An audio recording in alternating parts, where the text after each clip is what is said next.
Ada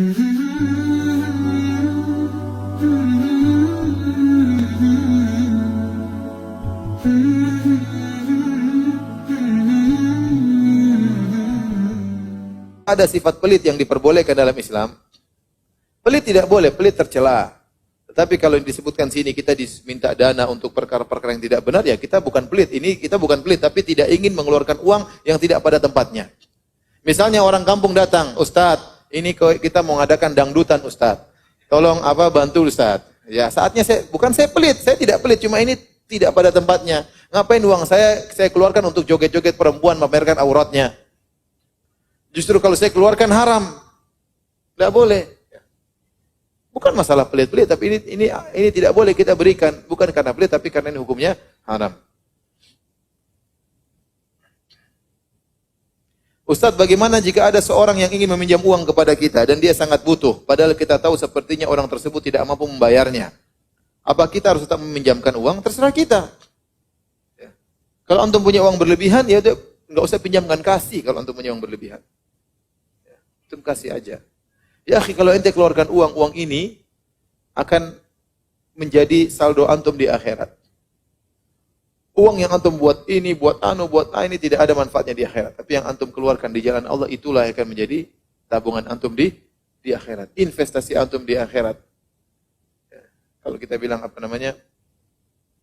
inilah ya investasi antum di akhirat. Dan memberi bantuan kepada orang lagi sangat butuh, pahalanya lebih besar. Ya. Kata Allah Subhanahu wa taala, "Fala qatahamal aqabah, fama adraka mal aqabah, fakku raqabah, aw it'amun fi yaumin dhi masghabah, yatiman dha maqrabah, aw miskinan dha matrabah." Kata Allah Subhanahu wa taala, kenapa dia tidak melewati aqabah, yaitu perkara-perkara yang berat yang bisa dia lewati agar dia masuk surga. Apa itu? Rintangan-rintangan yang harus dilewati supaya masuk surga, kata Allah, fakku raqabah, merdekakan budak. Ini butuh biaya. Membebaskan budak itu biayanya besar sekali itu. Au it'amun fi yaumin dhi masghaba, atau memberi makan kepada fakir miskin di saat lagi kekurangan makanan. Ya. Yatiman dha maqrabah, atau anak yatim punya hubungan kekerabatan. Au miskinan dha matrabah, atau orang miskin yang tidak punya kecuali tanah. Itu orang miskin, sangat miskin. Sehingga kata para ulama, sedekah itu semakin besar pahalanya tatkala kebutuhannya semakin tinggi. Memberikan orang yang lagi butuh dengan orang yang kurang butuh lebih besar pahalanya bagi orang yang sangat membutuhkan. Nah, kalau ternyata kita tahu kawan kita lagi benar-benar butuh dan kita punya uang, kasih. Kalau kita tidak mampu memberikan seluruhnya, kasih sekedarnya. Paling tidak mengurangi beban. Tidak harus kita bantu seluruhnya. Makanya Nabi mengatakan, "Man naffasa kurbatan." Barang siapa yang merenggangkan kesusahan saudaranya, tidak mesti hilang.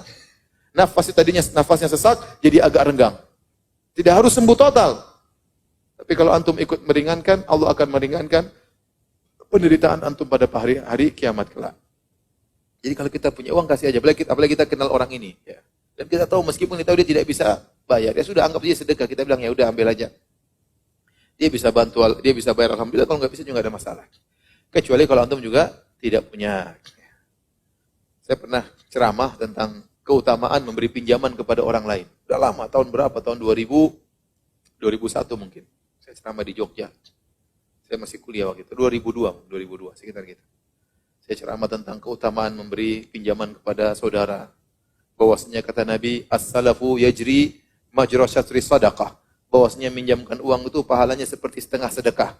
Kalau antum minjamkan uang 1 juta sama orang, seperti antum bersedekah 500.000. Pahalanya besar.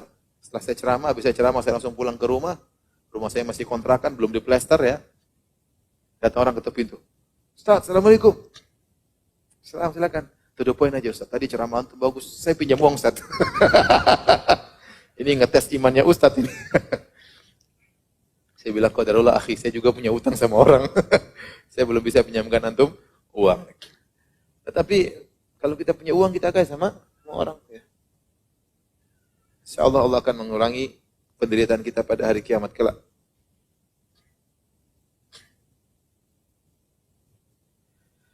Ustaz, apakah saya tergolong orang yang pelit? Apabila diundang, saya membedakan pemberian amplop untuk orang kaya dan orang miskin. Kalau orang kaya saya beri sedikit, sedangkan orang miskin saya beri banyak. Karena menurut saya orang miskin lebih butuh. Bagus, enggak apa. Orang miskin lebih butuh. Orang kaya, kita sekedarnya menyenangkan dia.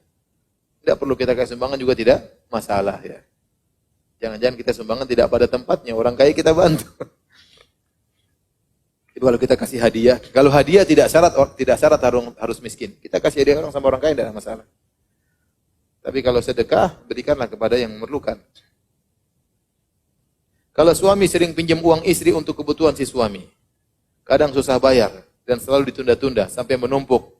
Yang akhirnya si istri mengambil sendiri dompet suami sesuai jumlah utangnya. Pemberitahunya via telepon. Karena kalau langsung bilang takut marah-marah.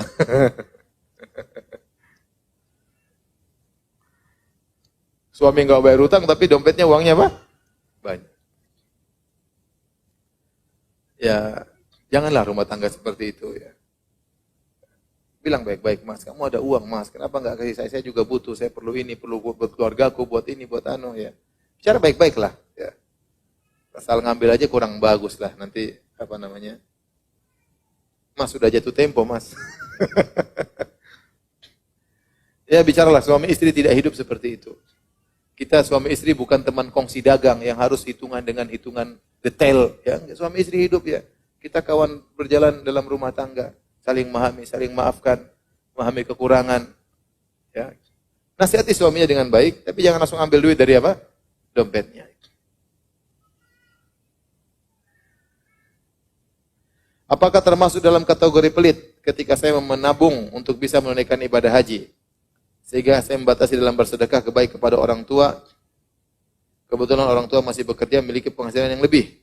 Atau kepada saudara saya lihat dulu apakah perlu dibantu atau tidak. Kita tidak apa menabung untuk haji. Tapi kalau memang ada keperluan mendesak, tidak apa. Haji tertunda, tidak ada masalah. Haji kan yang penting mampu. Kalau nggak mampu ya sudah. Depan kita ada orang keperluan ya kita kasih. Jangan gara-gara kita ingin haji kemudian kakak kita sakit, adik kita sakit, kita nggak bantu. Itu salah. Allah Maha tahu kita niat sudah untuk haji. Kita kalaupun ternyata kita nggak dipanggil-panggil karena duitnya habis terus, kita sudah tercatat pahala ibadah haji. Karena kita benar-benar sudah menabung, sudah berusaha.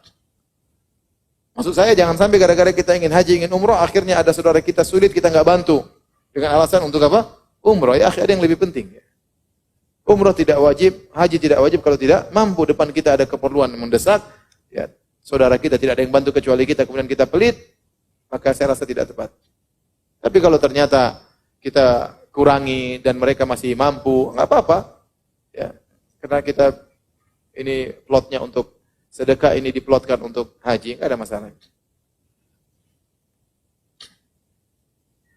Bagaimana jika seorang anak yang sudah selesai kuliah tapi malas, takut bekerja karena takut menghidupi keluarganya? Ibunya tinggal sendiri dan tidak bekerja. Anak tersebut merasa khawatir gajinya nanti habis hanya untuk keluarga. Dan dia tidak bisa beli barang-barang yang dia idam-idamkan selama ini.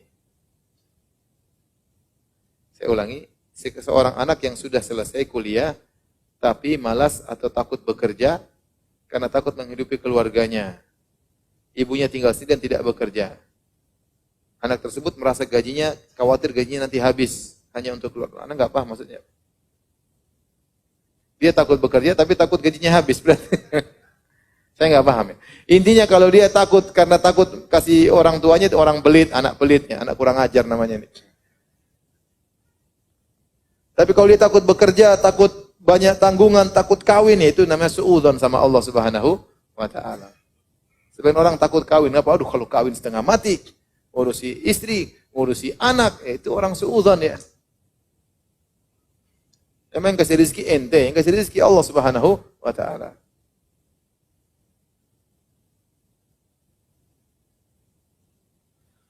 Apakah menolak telepon dan video call dari ikhwan yang bukan mahram termasuk pelit?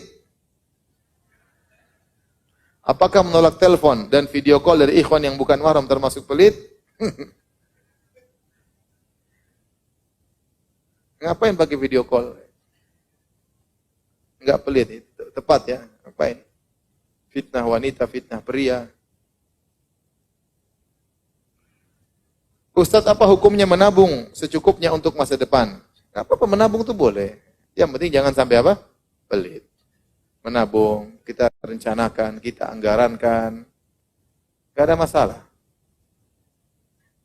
Tapi jangan pelit. Intinya jangan apa? Jangan pelit. Karena hanya menabung akhirnya semuanya irit. Sampai anak hidup susah, makannya diirit-irit. Telur goreng 1/4, wah repot. Derita. Saya terus terang ya, hidup di satu tempat dulu waktu orang tua saya tidak kaya. Tapi kita di Papua itu biasa kalau makan itu judul menunya bukan satu, itu biasa. Bukan orang kaya, memang begitu gaya hidup jadi. Makan ada ikannya, ada telurnya, ya. Ada tempenya, sayurnya terkadang 1, terkadang 2, ya. Biasa. Sampai saya pergi ke negara lain, bukan ke negara, ke kota lain. Judulnya cuma satu-satu saja. Ya kalau nggak punya nggak apa-apa, tapi kalau punya kenapa kita harus menyusahkan apa? Diri. Kalau miskin nggak punya nggak ada masalah. Ya. Tapi kalau punya, ngapain kita susahkan diri kita? Ya. Silakan makan yang Allah halalkan, yang tidak boleh itu berlebihan atau karena sombong. Ya. Mentang-mentang kaya kemudian datang selalu ke restoran mewah yang mahal-mahal, cerita sana sini. Oh saya makan di sana, stik harganya 2 juta, pamer-pamer. 2 juta, ente bahlul makan stik 2 juta. Makan ini, makan makanan ini, restoran Jepang, restoran Cina, restoran Belanda, restoran buat pamer, nggak boleh. Kalau ente suka nggak apa-apa, ente punya duit makan. Tapi jangan terlalu mahal dan tidak boleh untuk apa? Sombong, nggak boleh. Adapun kita punya uang terus kita pelit, ini tidak diperbolehkan. Ya.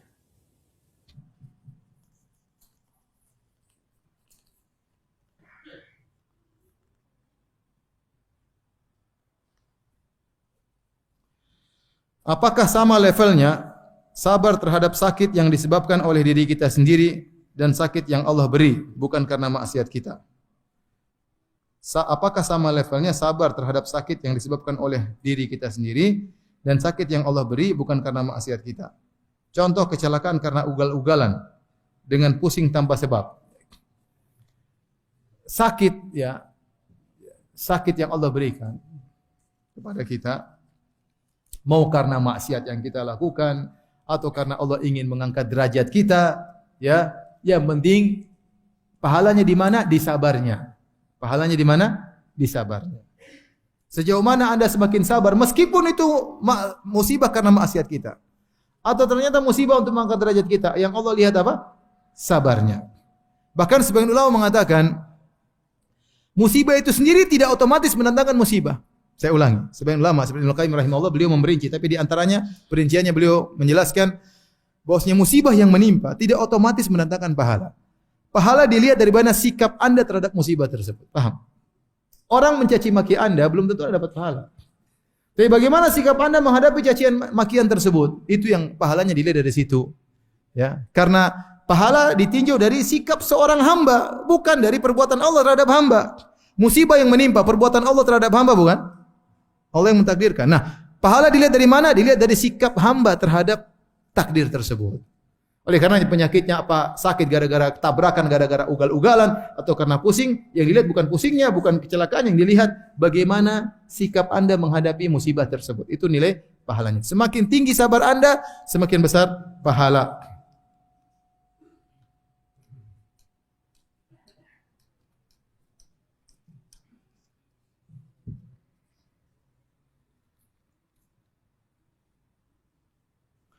Ana punya seorang ibu memiliki penyakit diabetes sudah bertahun-tahun sampai-sampai jempol kakinya sudah diamputasi. Memang beliau bersabar, namun terkadang beliau juga mengeluh atas penyakitnya. Apakah akan menghapuskan dosanya dengan bersabar seperti itu? Jelas, ya. Kalau demam saja menghilangkan dosa-dosa, apalagi apa? Diabetes. Ya. Kalau terkadang dia mengeluh, segera dia istighfar. Manusia tidak ada yang bisa imannya bertahan terus. Kalau tatkala ibu mengeluh, bu istighfar, bu ingatkan. Ya. Karena itu akan mengurangi apa? Pahalanya. Ya, tetapi yang dia sabar selama ini tentu akan ada pahalanya. Ya. Ustadz, ana punya istri sudah mengenal sunnah, tetapi dia sangat kasar. Kasihan. Terkadang kalau marah, ini istrinya orang Karawang bukan? Ustadz, ana punya istri sudah mengenal sunnah, tapi dia sangat kasar. Terkadang kalau marah suka memaki ana dengan kata-kata kasar. Ana berusaha bersabar. Bilang apa? Ini 50.000 tahun sudah Allah tahu. Terkadang ana juga enggak sabar. Kalau marah selalu minta cerai. Apakah ana ceraikan saja istri ana? Atau ana terus bersabar? Jika ana menceraikannya, apakah termasuk dalam uzur syar'i? Mohon nasihatnya Ustaz. Sabar ya akhi, sabar. Perempuan memang begitu, diciptakan dalam kondisi bengkok ya. Makanya kita harus bersabar menghadapi kebengkokan perempuan tersebut. Nabi berkata, "Istausu bin nisa'i khaira." Ya, fa innal mar'a khuliqat min dhila. Salinglah menasihati di antara kalian wahai para suami untuk berbuat baik kepada istri. Jadi harus saling mengingatkan. Sekarang saya suami, saya ingatkan kalian. Ya. Karena wanita tercipta dari tulang rusuk yang apa? Yang bengkok. Wa inna awaja syai'in a'lahu. Kata Nabi, wa inna awaja syai'in fi dhila a'lahu. Kata Nabi SAW, yang paling bengkok dari tulang rusuk, yang paling atasnya. Ente lihat tulang rusuk. Semakin ke bawah kebengkokannya semakin apa? Kurang. Semakin di atas semakin apa? Bengkok. Sebagian ulama mengatakan yang paling bengkok bagian atasnya maksudnya lisannya. Memang perempuan tuh lisannya kelihatannya lurus tapi dia bengkok. Kalau sudah ngomong bengkok kanan, bengkok kiri. Oleh karenanya antum bersabar, nasihati dengan baik. Ya. Nasihati, anti sudah ngaji, kan bukan begini caranya. Nasihati terus dan jangan lupa berdoa kepada Allah agar istri antum bisa lebih baik. Kalau antum berharap istri antum lurus mustahil. Kata Nabi SAW, lan yatastaqima laka ala tariqah. Wanita tidak mungkin lurus. Tidak mungkin lurus. Ya, mungkin satu di antara 100.000. Ya. Tapi secara umum wanita pasti bengkok. Siapapun dia tidak stabil seperti lelaki. Oleh karenanya kasih uzur. Kalau dia minta ceraikan aku, jangan dengar. Ya, jangan dengar. Itu wanita seperti itu. Kalau dicerai, nangis nanti dia ya. Cuma kalau antum terpancing, ya saya ceraikan kamu, antum berarti seperti perempuan. Antum jangan terpancing. Dia bilang ceraikan aku, nasihati dia. Kalau antum enggak bisa nasihati, minta tolong kakaknya nasihati. Antum bisa nasihati, minta tolong bapaknya, ibunya tolong nasihati. Saya begini, apa masalah kita diskusi sama bapak, sama ibu. Ya. Kita mau hidup rumah tangga seperti itu terus sampai kapan? Nanti sudah ngaji, saya sudah ngaji, mau kita begini terus. Kita disuruh memilih kehidupan kita, mau bahagia atau bertengkar terus. Kalau caranya begini bertengkar terus, ente bahagia tiap hari bilang minta cerai, lebih sengsara saya daripada anti minta cerai. Ya. Atau kita punya pilihan lain, kita hidup baik, sudah anti ngalah, saya juga mengalah. Sekarang apa kekurangan? Catat. Saya rubah, anti rubah. Ya. Catat. Saya kekurangannya di mana? Catat. Ya. Ya kalau kurang ganteng, kurang sudah itu nggak bisa berarti. Kalau kurang lembut masih bisa diusahakan, kurang duit masih bisa diusahakan. Tapi intinya kita jangan sedikit-sedikit kemudian kita ya udah buyar. Ya akhi, sabar dalam menghadapi apa? Wanita ya. Bukan cuma antum saja yang seperti itu ya akhi. Banyak orang, saya ini terima masalah banyak sekali. Banyak orang yang mengalami seperti yang antum rasakan, bahkan ada yang lebih apa? Lebih parah. Yang mentang-mentang, yang merendahkan suaminya, yang tidak pernah berterima kasih sama suaminya, ada yang selingkuh, ada yang hubungan sama laki-laki lain, ya sabar ya. Kalau dalam kondisi memang darurat, sudah antum nasihati bertahun-tahun tidak berubah, sudah antum sholat, antum berdoa tidak berubah, ya sudah. Antum ceraikan enggak ada masalah. Masih banyak kembang-kembang bertaburan di Kerawang, masih banyak. Jangan khawatir. Tapi sebelum antum sampai pada tahapan itu, antum harus menjalankan syariat, nasihati, berdoa, ya. Terus sampai antum punya uzur di hadapan Allah. Ya Allah, saya sudah nasihati dengan sebaik-baiknya, dengan selembut-lembutnya bertahun-tahun, maka saya ceraikan dia. Kalau antum ditanya oleh Allah, antum punya uzur. Tapi antum baru sedikit, kemudian antum ceraikan ya. Gimana nanti kalau tanya oleh Allah pada hari kiamat?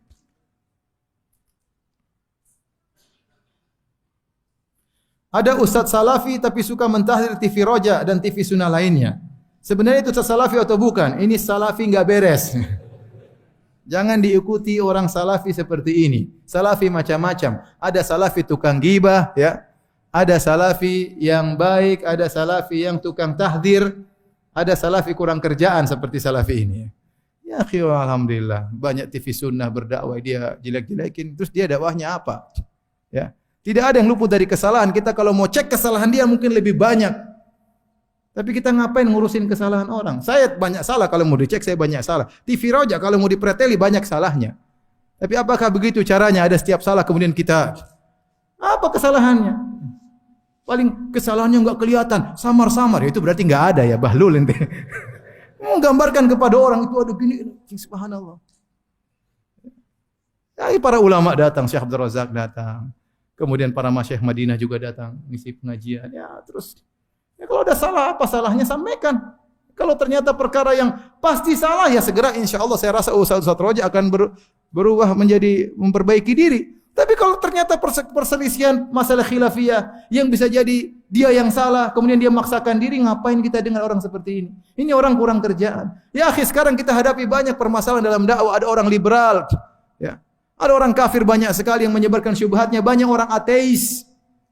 Ya, banyak bidah-bidah, masih banyak bidah akidah, masih banyak orang sufi-sufi yang tersesat, kemudian kita sibuk ngurusin seperti masalah ini. Saya nasihati antum dapati ada ustaz seperti ini, jangan hadir di majelisnya. Meskipun dia salafi, kita bilang salafi kurang kerjaan, paham? Tinggalkan dia.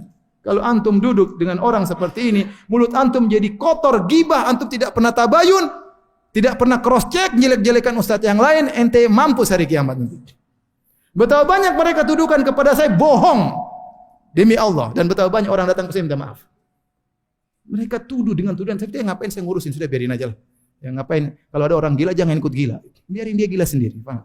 Ini sekarang saya sudah terpengaruh kegilaannya. Oleh karenanya ada orang seperti ini, tutup, jangan datang ke pengajiannya. Ustaz dia salafi kurang kerjaan, sudah tutup. Ya, masih banyak saya mau ngaji. Ente saja fikih tohara belum selesai, fikih salat belum selesai, fikih nikah belum selesai, apalagi fikih poligami belum selesai. Mas mau bicara masalah gitu ngapain? Akidah wasitiyah belum tamat.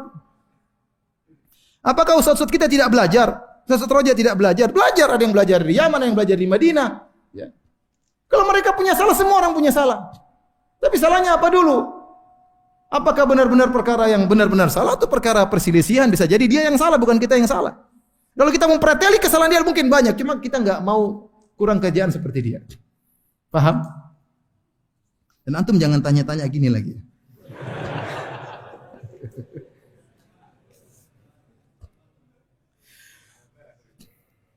Oktober 2019. Prolog. Pertanyaan segini. Ini pertanyaan niat betul pertanyaannya. Saya bacakan, antum dengar. Antum sabar dengar pertanyaannya. Prolog. Penanya Abu Abdurrahman. Namanya sudah dia samarkan ya. Namanya saya ingin tahu namanya, bukan kunyahnya. Penanya Abu Abdurrahman, hamba Allah.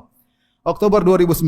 Niatan ta'adud dan nama akhwatnya sudah ana sebut dalam doa di Multazam dan Raudhah ketika umrah. Masya Allah. Dia doa serius, bayangkan. Di Multazam sama di Raudhah. Bukan doain orang tuanya, dia doa ini biar bisa ta'adud. Masya Allah. Dan coba dengar. Alhamdulillah saat ini istri ana sudah ridho. Masya Allah. Dan ikhlas. Bahkan sudah mengenal akhwat calon istri kedua lewat ta'aruf dan teleponan. Rumah untuk calon istri kedua sudah ada. Wish. Sudah bangun ruangan kedua, Masya Allah. Jadi saya punya kawan dari Arab, Saudi. Dia punya teman istrinya 4. Ya, orang Saudi biasa, istrinya 4 tuh biasa, 3, 4, 2. Kita aja yang kurang biasa. Ya. Mereka istrinya banyak biasa. Suatu hari dia jalan sama teman saya jalan sama dia. Tiba-tiba masuk di sekitar seperti ruangannya, tiba-tiba ada pintu kecil kebuka, ditutup lagi. Ada ruangan khusus. Terus teman saya tanya, "Ente apa ruangan itu?" Kata dia, "Ini kalau istri semua demo saya tinggal di situ." Kalau istri semua demo, saya sembunyi di ruangan itu biar tentram. Jadi orang adut itu ada bahagianya, ada juga apa? Sedihnya, biasa. Baik. Kita lanjutkan. Rumah untuk calon istri kedua sudah ada, warisan dari ayah yang sekarang kosong tidak dihuni. Akhwat dan ibunya sudah setuju jika ana nikahi dan dijadikan istri kedua. Tinggal menunjuk akhwatnya selesai pesantren dan meyakinkan wali keluarga besar akhwat serta mertua istri ana, mohon doanya agar diberikan kemudahan. Amin. Wis. Pertanyaannya, ketika ortu akhwatnya sudah lama bercerai, apakah wali tetap ada di posisi ayah kandung atau boleh berpindah meskipun ayah kandungnya masih hidup? karena qadarullah mereka sedang ada konflik dan sepertinya keluarga akhwat lebih memilih pamannya dijadikan wali. Jawabannya tidak boleh kecuali kepada bapak kandungnya. Kecuali bapak kandungnya tidak mau menikahkan tanpa alasan syar'i, maka baru berpindah perwalian, tapi hendaknya perwalian tersebut yang menggugurkan adalah wali hakim, di pemerintah. Laporkan kepada pemerintah, apalagi ini kan kalau setuju gampang. Tinggal urus secara resmi, nanti bapaknya dipanggil untuk menjadikan wali. Kalau bapaknya tidak mau dengan alasan macam-macam, boleh perwaliannya digugurkan. Berpindah kepada wali yang lain. Apakah kepada kakeknya, kemudian kepada anaknya, baru kepada pamannya. Apakah pernikahan kedua di situ dan seterusnya itu membuka menambah rezeki baru dan tidak mengurangi rezekinya istri yang pertama? Masing-masing ada rezekinya. Itu akhwat sebelum anda nikahi juga sudah punya rezeki atau tidak? Sudah, anda nikahi juga dia akan bawa rezekinya, ya. Tetapi anda harus siap menghadapi ya kehidupan poligami. Saya katakan ya ikhwan, ini saya sering dengar bukan dari orang seperti jomblo-jomblo ente. Seperti orang-orang yang cita-cita poligami, saya dengar dari para praktisi poligami. Praktisi langsung. Mereka berkata, kata dia Firanda, poligami itu lebih berat kepada tanggung jawab daripada sekedar senang-senang. Benar senang-senangnya ada, tapi tanggung jawabnya lebih apa? Besar. Ente urus 2 rumah, anak-anak dari 2 istri, harus pandai menghadapi, harus adil dan yang lainnya, punya 2 mertua, punya 2 kerabat yang besar, ya. Maka pertanggungjawaban itu lebih berat daripada sekedar apa? Senang-senang. Maka pertanyaan, apakah pernikahan kedua membuka rezeki baru? Insya Allah membuka rezeki baru. Yang penting nanti niatkan karena Allah Subhanahu wa taala. Adakah keutamaan jika kita melaksanakan akad nikah di tanah suci? Apakah dapat pahala 100.000 seperti sholat? Enggak lah. Seperti pahala 100.000 kali nikah? Enggak. Mohon doanya. Ana ada rencana mempertemukan mertua istri ke-1 dan istri kedua di Baitullah insyaallah. Mohon buku mukjizat poligami dicetak lagi Ustaz. Ana cari langka banget. Bikin banyak orang hasad nanti begini. Insyaallah ya. Baik.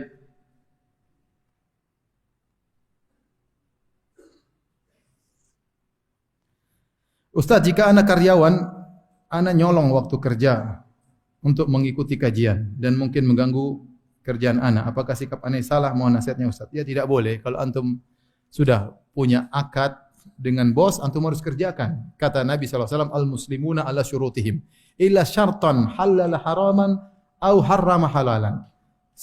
Kaum muslimin harus berjalan di atas kesepakatan mereka dengan syarat yang mereka tetapkan, kecuali syarat yang menghalalkan yang haram atau syarat yang mengharamkan yang halal. Kalau antum sudah sepakat jam kerja sekian, jam sekian, maka itu amanah. Antum terima gaji, maka antum harus kerja sesuai dengan amanah yang antum sepakati. Kalau antum ikut pengajian, antum minta izin. Kalau tidak diizinkan, antum bilang, mohon maaf saya mau pengajian, tolong diizinkan saya ganti di waktu yang lain. Tapi antum pergi saja tanpa minta izin, maka antum salah.